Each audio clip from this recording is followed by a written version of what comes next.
Hi, this is Sweet June. I'm coming back at you with another video. Um, if you guys got a chance to check out my last video where I'm talking about giving you my health updates chat, health updates. If you got a chance to check that out, um, get over there and check it out.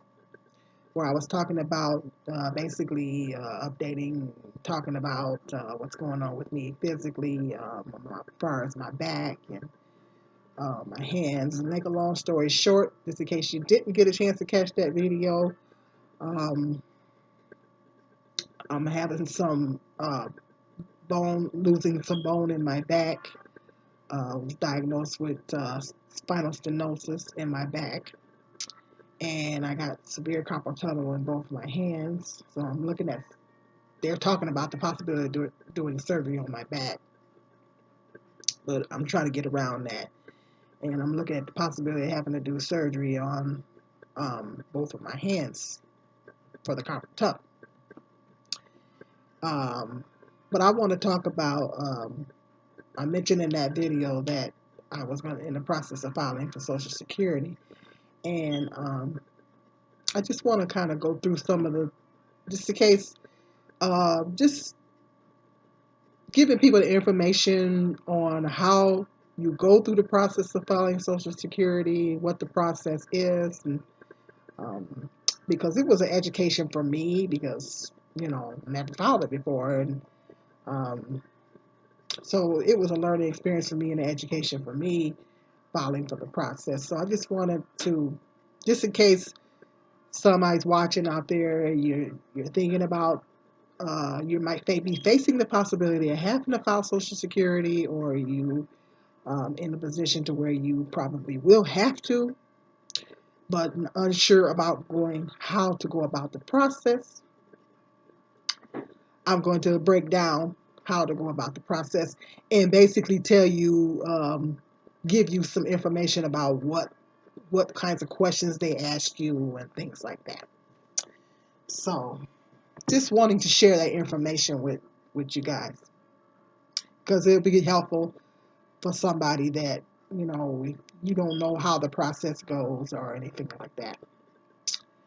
Um, First of all, I'm going to talk about the mental process that led up to my decision to file Social Security. I have to tell you that it wasn't easy.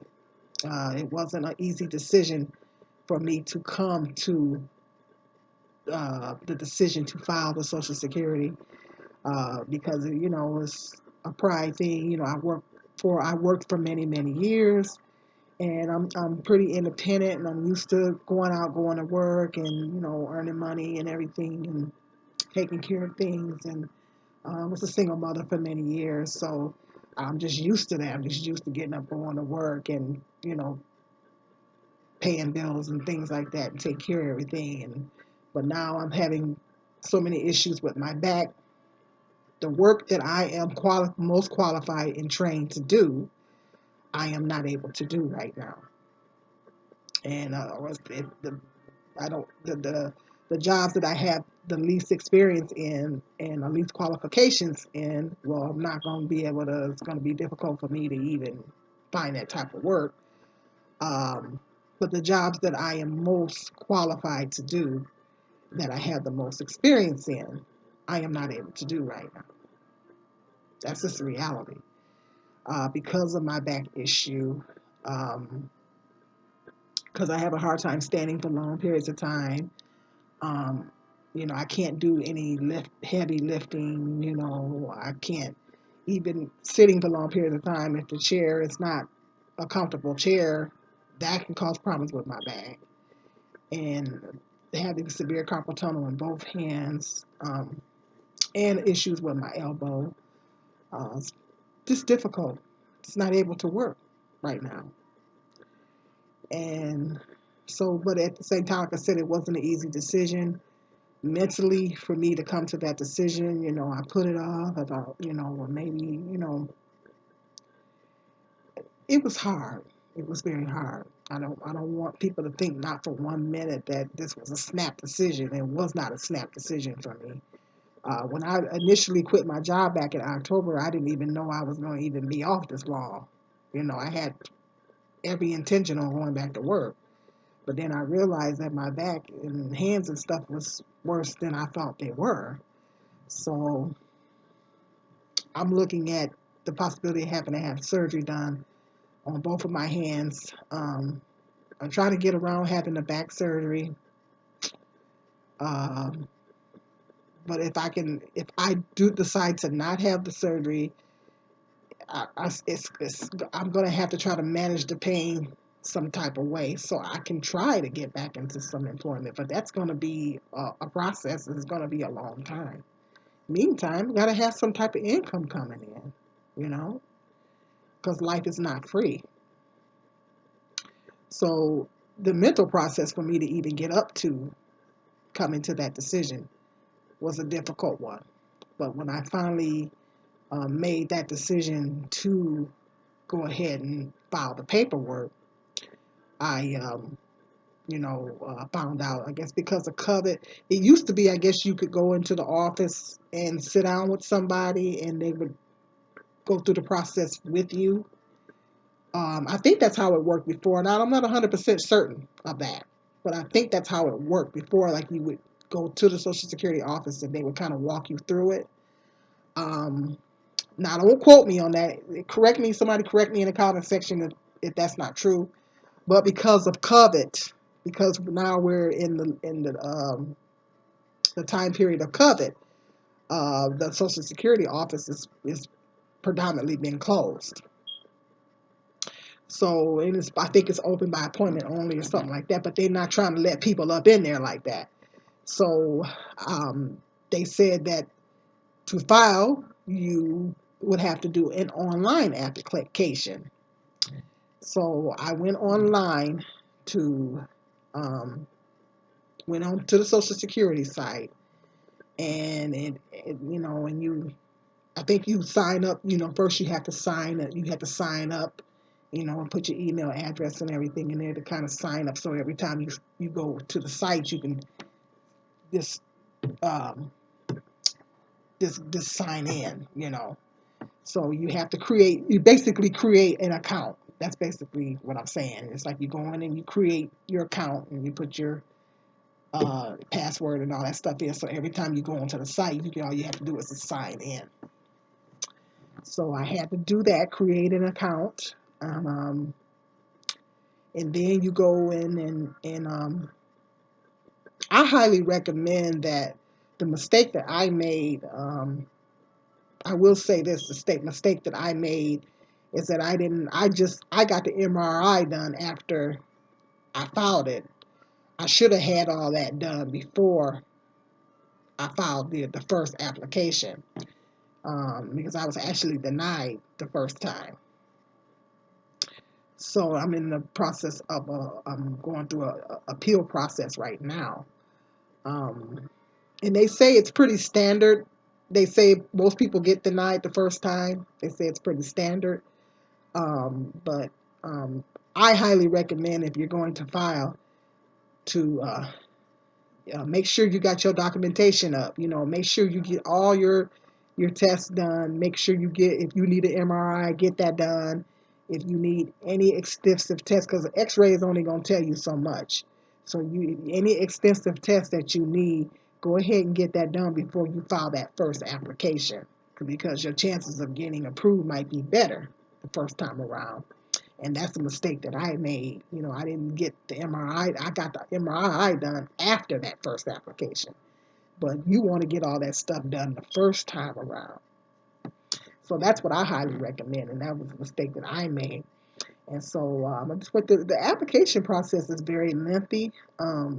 It took me 2 or 3 hours. I think it took me 2 or 3 hours to go through the whole application process online. And this was online. And they ask you a series of questions. They get asked you to submit a work history. You have to submit your work history. They want to know quite a bit. They want to know a lot. Um, And the lady called me after I put the application in. She called me and asked me more questions and everything. And they ask you information about you. I'm trying to remember as I'm doing this. I'm trying to remember. They ask you about your last job. Like when did you leave? How long you been off work? Why you left and all this kind of stuff. And then they ask you a series of questions about your disability, and they ask you main thing is they ask you how your disability affects your daily living. They ask you a series of questions as far as that. How does your disability affect your daily living activities? And they asked me, as far as how long can I walk, before I start having problems. I said half a mile, and I found out that's wrong. It's actually a quarter of a mile. It's actually a quarter of a mile. I walk a quarter mile and leg and start hurt. So they asked me that. They ask you how does it affect your daily living activities. I put down that I have to take several breaks, like when I clean around the house and stuff like that. I have to take several breaks. Um, you know, um, I have to sit down. You know, throughout the time. Even standing up to cook. I find in myself, I have a chair in the kitchen with like this chair I'm sitting on right now has rollers under it, and I have to sometimes sit in my chair and sit if I'm cutting stuff and stuff like that. I have to sit in my chair and cut stuff, cut my onions or whatever situation like that. I didn't used to have to do no stuff like that, but I'm finding myself having to do that now. So they ask you about your disability, and they ask you how it affects your daily life.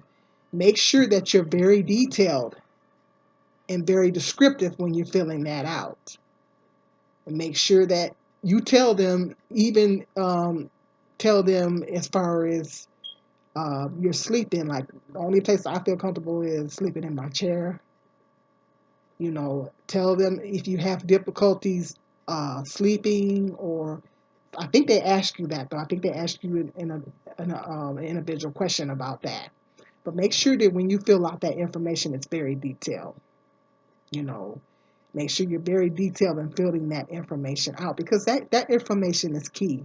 It's very key, because they want to know. Because if you're having problems with your daily living activities, then if you can't even do stuff at home, how you gonna do stuff on somebody's job? How you gonna work if you can't? Um, how you gonna work on somebody's job when you can't even get stuff done at home? So make sure that part of the application is very detailed, and they ask you a series of questions. Um, your doctors, they want to know where your doctor is, the addresses of your doctors, and things like that. It is quite a lengthy application process. And they ask you um, how long, have you had the disability, and just make sure you're very detailed when you're filling that information out to them. And then what they had me do is go see their doctor. Back in February, I had to go see their doctor. Now, and I don't know how it is in your city, but it's just basically it's the same type of situation as if you went for a physical, if you were getting ready to get hired on a job and they sent you to go to a physical. It's just a basic physical where they have you bend, and it absolutely tells them nothing about your disability. I guess they figure if you can bend, you all right. And it's not the case, And so this doctor they sent me to didn't have, it didn't tell them anything. It just had me doing basic stuff that they figured if I could bend or something like that, then I guess I'm all right. Which is not the case. So they will send you to their doctor. Um, in my case, I don't know why they didn't send me to go in get an MRI done. I had to do it on my own. Um, but they say it's standard for them to deny you the first time because I'm in my appeal process. So just when you go to the doctor, make sure that when they send you to that doctor, make sure that to their doctor, make sure you're telling them everything that's going on with you. I think the mistake that I made is I didn't tell them everything that was well. They didn't ask me a lot of questions, but make sure you tell them. They asked me an interesting question in that when I went to that doctor, they asked me about my siblings. They asked me what was. They asked me kind of like some family history questions, and they asked me what health my siblings was in, and I was like, I don't know. I didn't know. Um, in my case, I didn't know. But I thought that was interesting how they asked me that. But I guess they want to so they do ask you some questions when you actually go to their doctor. I guess they want to kind of get a family history, what's going on with you, and just make sure that when you go to that doctor, you're very detailed and you tell them everything that's going on with you. Um, just tell the doctor everything that's going on with you, so they can when they write their little report, they can be more detailed and not just going by just what they see because a lot of people they look at you if they look at me they might not be able they might of course you can't see my disability and but um they might assume certain things just because you can bend or something like that. And so it's because you can bend doesn't mean that you're not disabled. You know what I'm saying? So just make sure that you're very detailed. That's my recommendation. And just make sure that when you're filling out the application, it's a very detailed process. That you give them as many details as you possibly can. Make sure that your documentation and making sure that you and your doctor is on the same page. I didn't really notify that my doctor that I was going to file Social Security. I think it would have helped if I had notified my doctor to tell my doctor that I was going to file it, give them a heads up so they can give them a more detailed situation about what's going on with me. Um, so make sure that you're touching base with your doctor and letting your doctor know that this is what I'm going to do. And, so they ask you some questions, because you got to tell these doctors, what to do sometimes. And make sure make sure you fill your doctor in on how it's affecting your daily activities as well. So they can know when they write their little report, because Social Security is going to send them paperwork. So when they fill out their little report, they can be more detailed in their reports. So that's the mistake that I made, and I didn't really touch base with my doctor like I should have. So just make sure you do all that, and the application. Like I said, I think it took me 2 or 3 hours to fill out the application. It's a very lengthy process. It is a very, very lengthy process. Um, I'm going to probably do another video talking about the appeal process because right now I'm in the appeal process right now. So I'm probably going to do a whole separate video explaining to you the appeal process of appealing when they deny you the first time and you have to go through the process of appealing that decision. So if you got any questions, you're new to my channel, hit the subscribe button. If you have any questions, hit me up in the comment section. Or any other comments that you may have, hit me up in the comment section. Be sure to like this video. And until the next video, peace and love. This is Sweet.